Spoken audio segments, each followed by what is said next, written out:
ઉદાર વ્યક્તિનો જીવન પ્રત્યેનો દૃષ્ટિકોણ હંમેશા સકારાત્મક રહે છે. ઉદારતા સંબંધોમાં મધુરતા લાવે છે અને આત્માને પોષણ આપે છે. જે વ્યક્તિ ઉદાર બને છે તે પોતાની જાતને પણ વધુ પ્રેમ કરવાનું શીખે છે. સ્વસ્થ જીવનનું રહસ્ય દવાઓમાં નહીં, પરંતુ ઉદાર હૃદયમાં છુપાયેલું છે. ઉદારતા જીવનને હળવું અને આનંદમય બનાવે છે. આજની વાર્તા સ્વસ્થ જીવનનું સાચું ઔષધ એટલે ઉદારતા. મિત્રો, સ્વસ્થ જીવન જો આપણે જીવવું હોય તો આપણી માનસિક વિચારની સ્થિતિ ઉદારતાપૂર્ણ હોવી જોઈએ. ઉદારતા છે માત્ર વિચાર નથી, પણ એને કર્મ એટલે કાર્યમાં પણ ઉતારવી પડે. માત્ર વિચારમાં ઉદારતા હોઈએ તો આપણને કોઈ ફાયદો થતો નથી. એ સમજાવવા માટે મારે આ એક વાર્તા લેવાની છે, અને આ જે ઉદારતાની ભૂમિકા છે સમાજને દિશા બતાવે છે. એક ગામની અંદર અરવિંદ નામનો યુવાન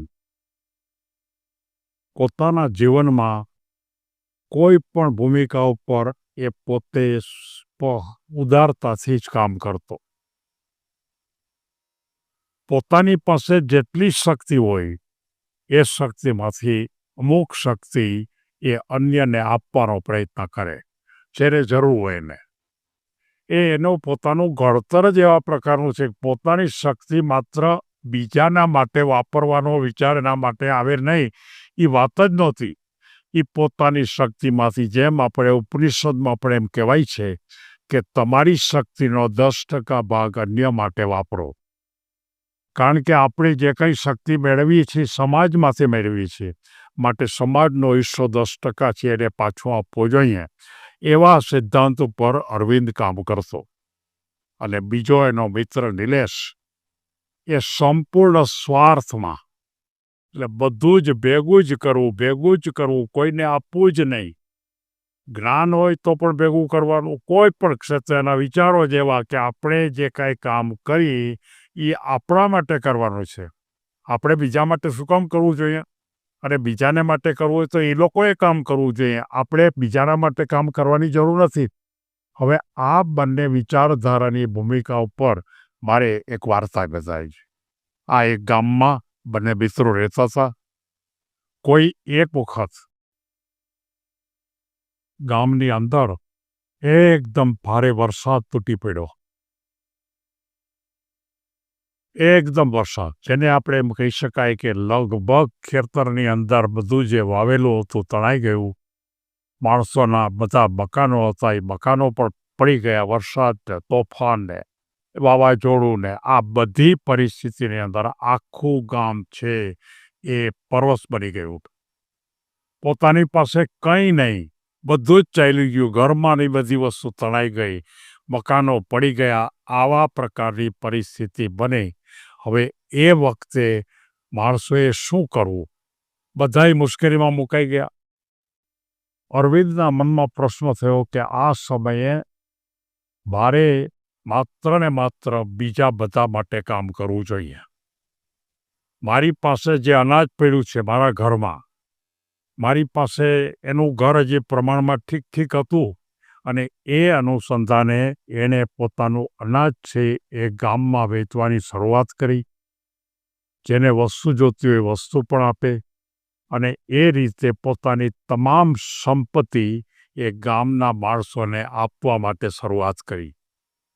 જરૂરિયાતમંદને આપે, પણ નિલેશના મનમાં આ વાત આવે નહીં.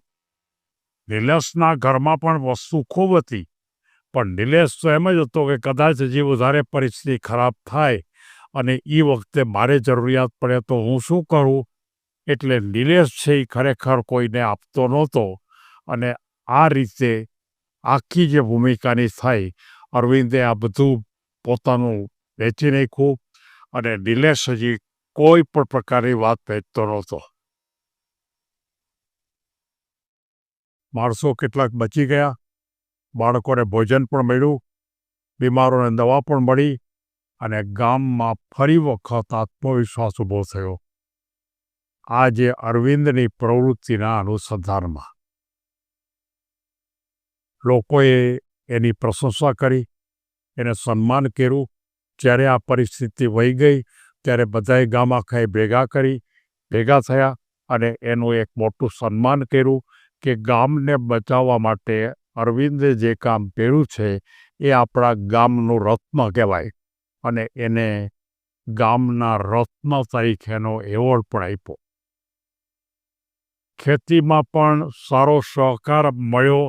આંતરિક રીતે આખું ગામ બહુ સારી રીતે રહ્યું અને આ જે ઉદારતાનું જે ઉત્તમ રહસ્ય હતું અને એને કારણે આખું ગામ બચી ગયું.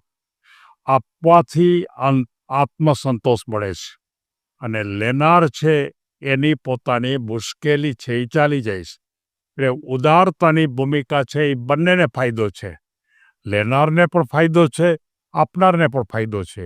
અને આ રીતે યુવાનોમાં માર્ગદર્શન આવા પ્રકારનું આપવું જરૂરી છે કે કોઈ પણ વખતે આપણે હંમેશા ખાસ ખ્યાલ કરો કે આપણી તમામ શક્તિ છે એ તમામ શક્તિના માલિક આપણે નથી.